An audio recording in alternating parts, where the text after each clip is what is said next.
Basically, we'll start off this week by looking at the IDE a little bit, basically the interface that you see when you start MATLAB, and then we'll do some very simple things, write our first script and play with it a little bit. So start up MATLAB and hopefully you'll see something that looks a bit like this screen.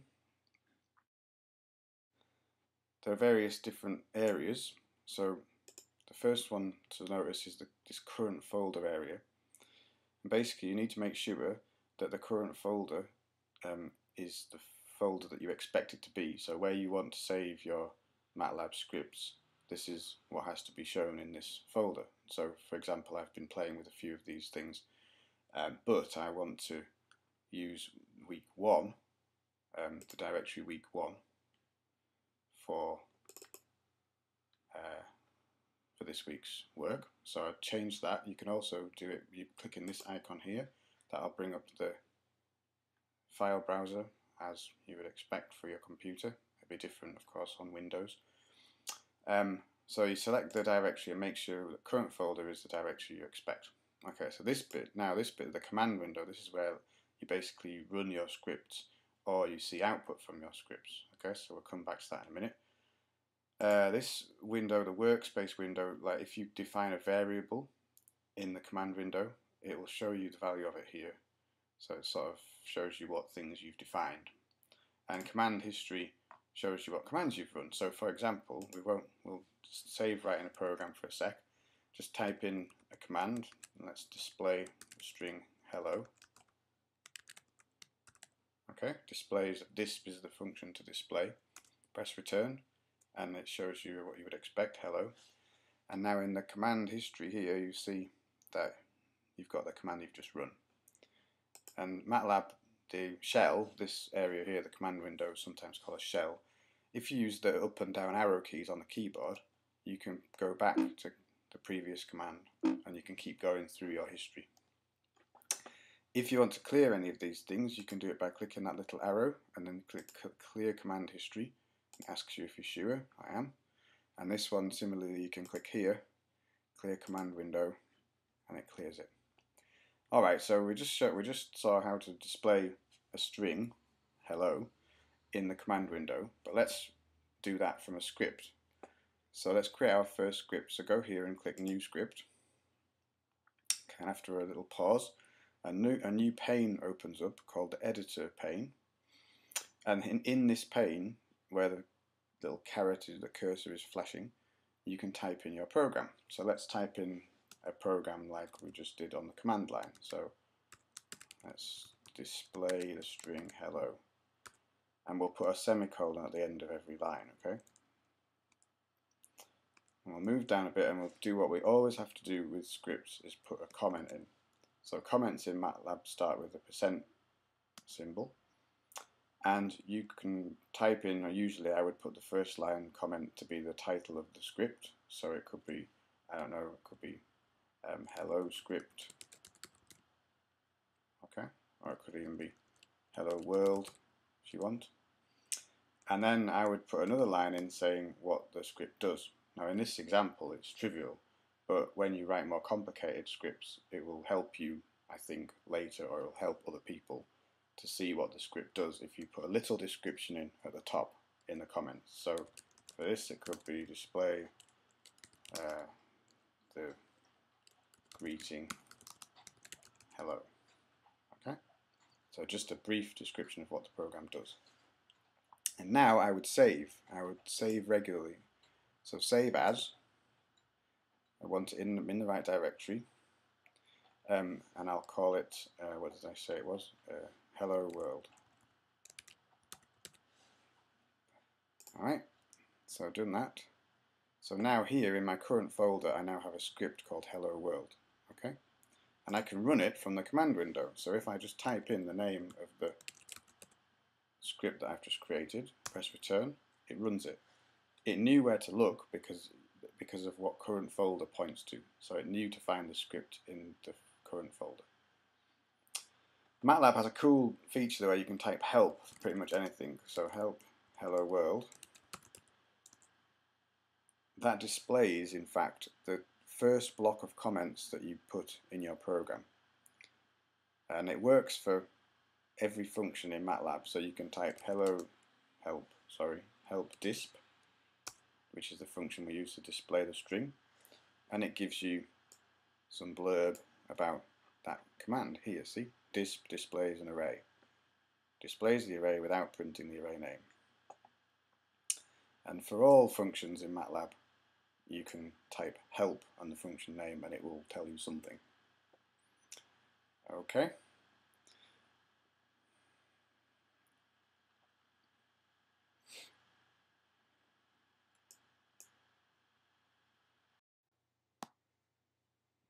Alright, so let's make a couple of changes to this script.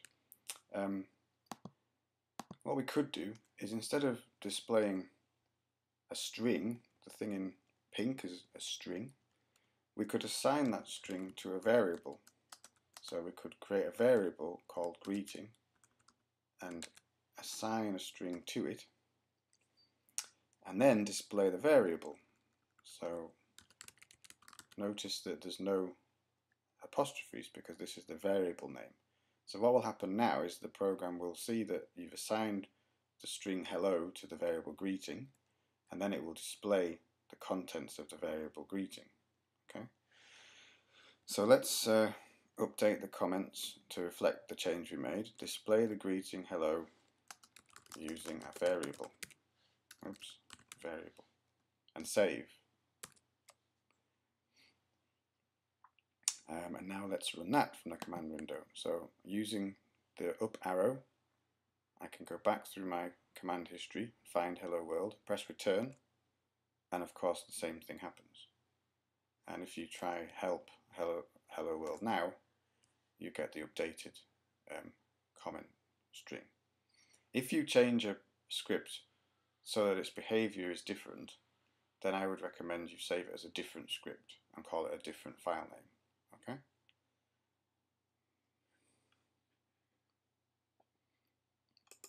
So let's see what we could do. Maybe we could ask the user for their name. Okay, so instead of saying greeting equals hello and display hello, we could ask the user for their name and then say hello to them. Okay? So that sounds like a script that does something quite different from this one. So I'm going to change the script name. I'll change this first, so I'll change it to ask name. And then I'll save as, so go to save as, and then I'll save it as ask name. Okay, press save. So now it's a new script which will appear in my current folder. Okay. So I already know what this program's going to do, so I'm going to fill in the second line of the comment. Ask the user for their name and display a greeting. Okay, so the function that we need to use to get the input from the keyboard from the user is called input. So let's make a line where we collect the name into the variable which we're going to imaginatively call name, and then use the function input, and then you see how MATLAB's popped up a little helper? So basically what it's telling you is how to use that function. So input and then the prompt, and then, well, you put the S bit if you're expecting a string back, and you leave it off if you're expecting a number back. Okay? So in this case, the user's name is going to be a string, so we need to use the second form of the function call. Prompt can be something, it's a string, it's got to be like something like, what is your name please? What is your name please? Finish the string off, and then remember to add that bit. Okay, and now the simplest thing we can do is just display the name, isn't it? So we've got the name in, and then we display it. Alright, so let's save that and go to the command window and run that. So just type ask name, return, what is your name please? Andrew. Press return, and it prints out Andrew. Now notice it also printed out name equals Andrew. Okay, and MATLAB will do that if you don't put a semicolon at the end of the line. So every time a variable is defined, you notice too that it goes in here in the workspace. These are variables that you can use from the command window.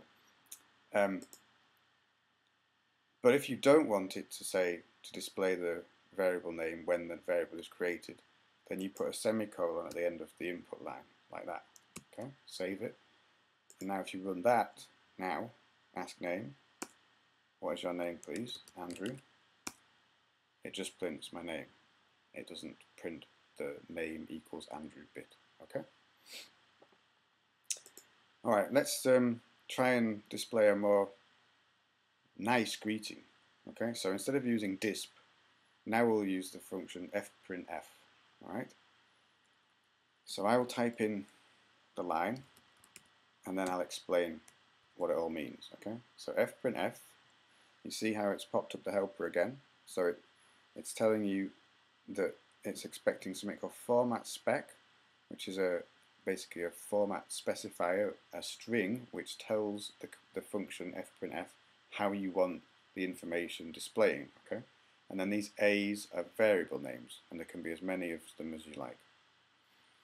So let's see how it works. So what I want it to say is hello and then my name. So I want it to say something like hello Andrew and then an exclamation mark and then a new line. Okay, but I want it to come from my name. Obviously comes from the variable name that we've defined here,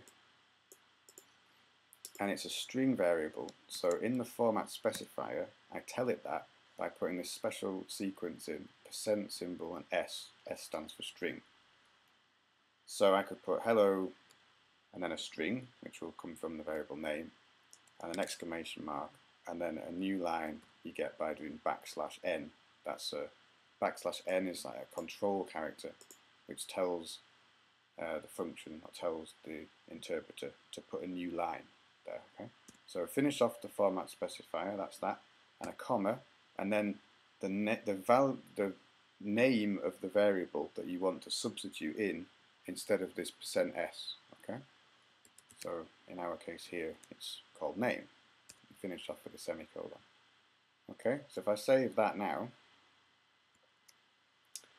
and run it, it will ask me for my name as before, so I type Andrew.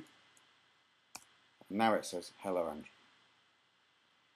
It's not complicated, but you've learned 3 functions: disp for writing out a string, input for taking input from the keyboard, and fprintf for printing formatted output.